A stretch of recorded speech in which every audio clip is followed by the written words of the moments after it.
Hey everyone, how are you? I hope you all are fine. So today we are going to discuss new topic. So the name of topic is preparations of carboxylic acid from acid chloride. क्या चीज? Preparations of carboxylic acid from acid chloride. तो हम लोग acid chloride से क्या करने वाले हैं? कार्बोक्सिलिक एसिड बनाने वाले हैं। तो एसिड क्लोराइड से कार्बोक्सिलिक एसिड कैसे बनाएंगे? देखिए, करना कुछ नहीं है, आपको एक एसिड क्लोराइड लेना है और फिर उसका क्या करना है? हाइड्रोलिसिस करना है। तो आपको प्रोडक्ट जो मिलेगा वो क्या मिलेगा? कार्बोक्सिलिक एसिड मिलेगा। तो ये बहुत छोटा रिएक्शन है और इसका मैकेनिज्म भी बहुत छोटा है। आप थोड़ा सा देखिएगा, आपको तुरंत समझ में आ जाएगा। ठीक है, तो हम लोग रिएक्शंस लिखेंगे और उसके बाद फिर उसका मैकेनिज्म। उससे पहले आप एक लाइन लिख लीजिए। लिखिए, हम बोल रहे हैं acid chloride on hydrolysis to form their respective carboxylic acid. फिर से रिपीट करते हैं, acid chloride on hydrolysis to form their respective carboxylic acid. तो उम्मीद है कि लिख लिए होंगे।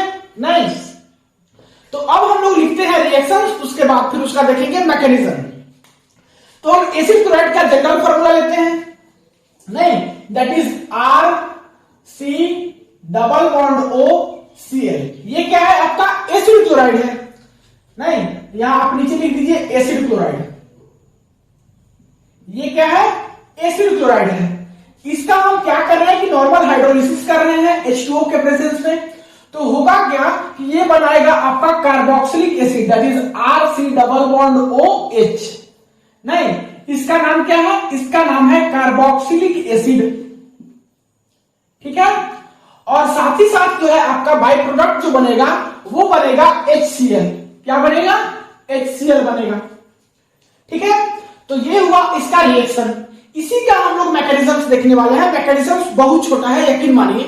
नहीं, आपको तुरंत समझ में आ जाएगा। बस इसका कॉन्सेप्ट यूज करना है आपको। तो एसिड क्लोराइड लिए, उसका हाइड्रोलिसिस किए, मींस H2O के साथ रिएक्शन करा रहे हैं, तो हमको मिल रहा है कार्बोक्सिलिक एसिड और साथ ही साथ बाई प्रोडक्ट के फॉर्म में मिल रहा है हमको HCl। ठीक है, तो अब बात करते हैं इसका मैकेनिज्म के ऊपर। नहीं, मैकेनिज्म क्या होगा? तो मैकेनिज्म इसका देखते हैं। ये है आपका acid chloride, that is R C double bond O C L. ठीक है, और इसका रिएक्शन करा रहे हैं H2O के साथ, दैट इज हाइड्रोजन का 2 मॉलिक्यूल्स और एक ऑक्सीजन का। आपको मालूम है कि ऑक्सीजन के पास यहां पे क्या होगा? दो लोन पेयर होगा। तो 2 लोन पेयर कहने का मतलब कि ऑक्सीजन के पास एक्स्ट्रा इलेक्ट्रॉन है। तो इसके पास एक्स्ट्रा इलेक्ट्रॉन है, तो ये किसी को अपना इलेक्ट्रॉन देगा। मींस यहां पे डेल नेगेटिव कैरेक्टर है। नहीं, तो ये अपना इलेक्ट्रॉन किसी को देगा। अब किसको देगा? तो ये डेल नेगेटिव कैरेक्टर है, तो ये वही जाएगा जहां पे डेल पॉजिटिव कैरेक्टर होगा। मींस जिसका कैरेक्टर कैसा होगा? पॉजिटिव होगा। तो ये अपना लोन पेयर पॉजिटिव चार्ज पे अटैक करेगा। अब हमको देखना है कि इसमें पॉजिटिव चार्ज कहां पे है। तो कार्बन के पास डेल्टा पॉजिटिव कैरेक्टर होता है, तो ये जो है अपना एक लोन पेयर का इलेक्ट्रॉन लेकर के कार्बन के पास अटैक कर जाएगा। ठीक है, अब ये जो है कार्बन के पास अटैक किया तो होगा क्या? पहले से देखिए, कार्बन 4 बॉन्ड बना रहा था। नहीं, अब 4 बॉन्ड बना रहा था और ये ऑक्सीजन अपना लोन पेयर जो है कार्बन के पास अटैक कर दिया। तो होगा क्या कि ये अनस्टेबल हो जाएगा। अब पहले से क्या था? स्टेबल था, अब क्या हो गया? अनस्टेबल हो गया। तो होगा क्या कि ये बॉन्ड जो है ऑक्सीजन की तरफ चला जाएगा। नहीं, ये पाई बॉन्ड जो है वो ऑक्सीजन की तरफ शिफ्ट हो जाएगा। तो क्या बनेगा? ये बनेगा आपका, या एक स्टेप इसी में हम और डायरेक्ट कर देते हैं, आपको समझ में आ जाएगा। तो ये चीज समझ में आ गया। अब देखिए होगा क्या, ऑक्सीजन जो है अपना लोन पेयर क्या किया है? डोनेट किया है। मींस ऑक्सीजन डोनेट किया है, तो यहां पे क्या आ जाएगा? Positive charge. नहीं, अरे जो डोनेट करता है उसके ऊपर पॉजिटिव चार्ज आ जाता है। तो पॉजिटिव चार्ज को हटाने के लिए उसको क्या चाहिए? इलेक्ट्रॉन का रिक्वायरमेंट चाहिए। नहीं, क्योंकि ये इलेक्ट्रॉन क्या किया है? डोनेट किया है, इलेक्ट्रॉन डोनर का काम किया है, मींस इसको इलेक्ट्रॉन चाहिए। तो होगा क्या? नेक्स्ट स्टेप पे यही काम कर रहे हैं कि ये हाइड्रोजन का दोनों इलेक्ट्रॉन ऑक्सीजन की तरफ शिफ्ट हो जाएगा और जो डोनेट किया है तो यहाँ पॉजिटिव चार्ज आया था, वो पॉजिटिव चार्ज चला जाएगा और यहां से H जो है जाकर के इस ऑक्सीजन के साथ जुड़ जाएगा। तो क्या बनेगा? ये बनेगा RCOH, यहां पे Cl और इसका OH, नहीं इसका OH। तो उम्मीद है कि आपको ये स्टेप समझ में आ गया होगा, नहीं आया होगा फिर से एक बार सुनिए, आपको हम फिर से बता रहे हैं। हम कुछ नहीं बोले कि आप लीजिए एसिड क्लोराइड, इसका रिएक्शन कराइए H2O के साथ। तो ऑक्सीजन के पास दो लोन पेयर होता है, 2 लोन पेयर है। एक लोन पेयर जो है जाकर के अटैक कर गया कार्बन के पास, क्योंकि कार्बन का डेल्टा पॉजिटिव कैरेक्टर होता है।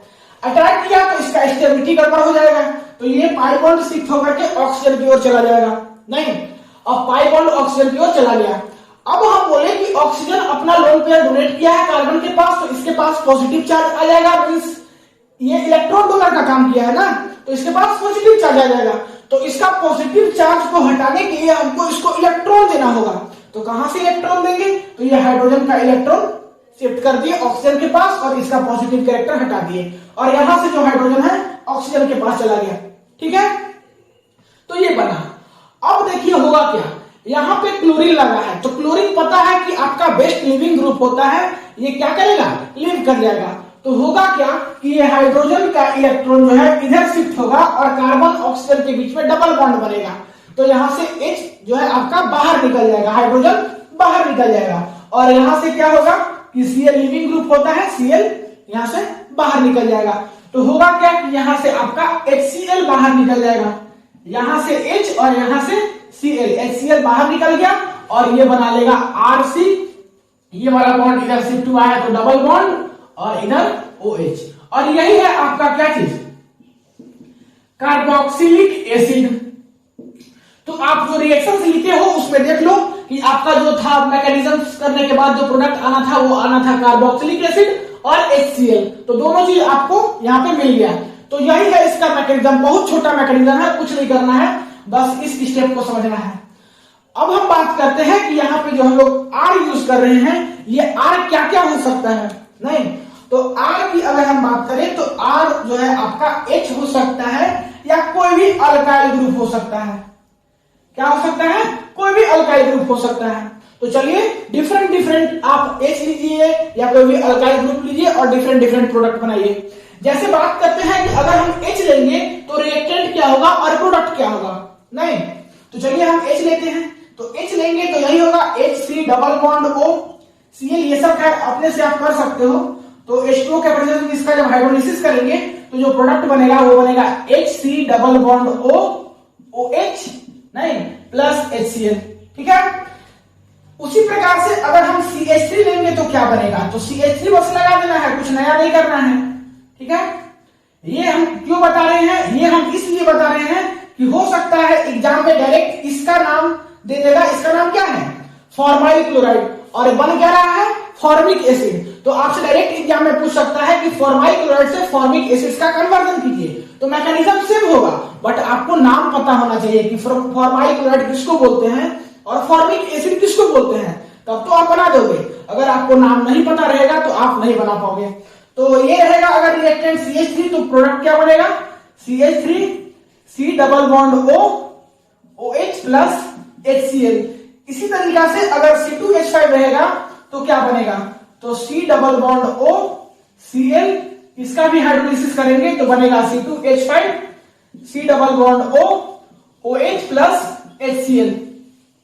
मीन्स मेरा मुद्दा ये है, हम आपको इसलिए ये चीज बताएं कि आपका डायरेक्ट हो सकता है रिएक्शंस नहीं दे, आपसे कोई नाम पूछ दे कि फॉर्माइल क्लोराइड से फॉर्मिक एसिड बनाइए, नहीं, तो इसके चलते हम H रखे, CH3 रखे, C2H5 रखे, और भी आप अल्काइल ग्रुप रख के आप नया प्रोडक्ट बना सकते हो।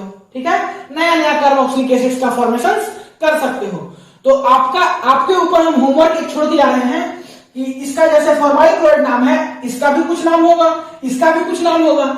और बता दें आपको जानकारी के लिए कि इसका बस फॉर्माइल क्लोराइड नाम नहीं होता, इसका 2-3 नाम होता है। उसी प्रकार से केवल इसका नहीं, सबका 2-2-3-3 नाम होता है। तो आप गूगल कीजिएगा, सबका 2-2-3-3 नाम होता है, सब पता कीजिएगा, नहीं कि इसका नाम क्या होता है और इसका प्रोडक्ट जो बन रहा है इसका नाम क्या होता है, और फिर आप इसका इसी टाइप से मैकेनिज्म करके प्रैक्टिस कर लीजिएगा, इसका नाम को आप याद कर लीजिएगा, क्योंकि डिफरेंट नाम से आपको कन्वर्जन पूछ सकता है।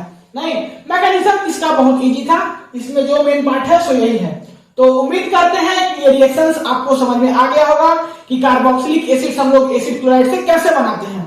तो इस क्लास में इतना ही, मिलते हैं अगले क्लास में नए टॉपिक के साथ, तब तक के लिए पढ़ाई करते रहिए। All the very best.